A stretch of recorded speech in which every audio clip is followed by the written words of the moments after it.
You get infected with COVID, some people go and get tested for antibodies, which is, as we mentioned before, are the ones that give you, make you immune to the virus. Mm-hmm. Do you think this is necessary for everyone, or do you think this should be done on specific cases?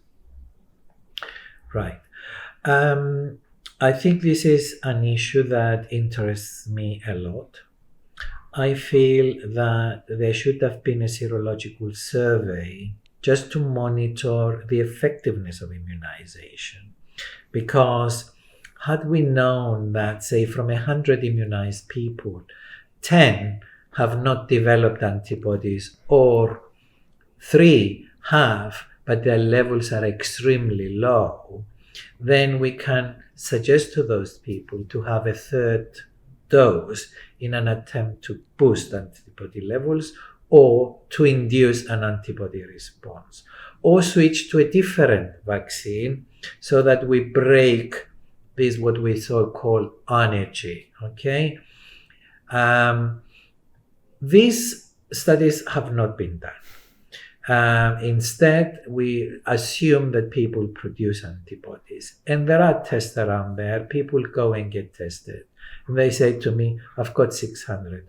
I've got 12,000. This doesn't mean anything because these levels vary depending on the test you use. What we need is to know which level is regarded as protective. This we don't have yet. I mentioned hepatitis B before. With hepatitis B, there is an international standard which is used, and we say above 10 milli-international units, you are protected. Below, have another dose. Okay? We are not there yet with the coronavirus, and it will take time, but at the moment, the priority is to immunize as many people. And we're doing these studies as we go along, but still, this standard is missing. And that is what is extremely important. The other, which is also extremely important in immunology, once you're exposed to a pathogen, you have a polyclonal antibody response. What do we mean by that? You just don't produce a single species of antibody. You produce multiple antibodies which recognize different bits of the protein, okay?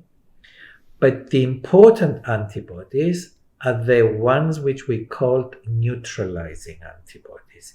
In other words, the ones that latch onto the bit that the virus uses to gain entry. The rest are insignificant. So at this point in time, we don't have either a very good test to measure neutralizing antibodies quickly.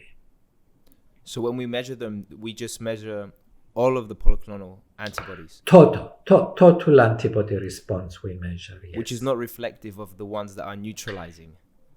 Exactly. I understand. You judge that some of them are neutralizing, but what proportion, we don't know.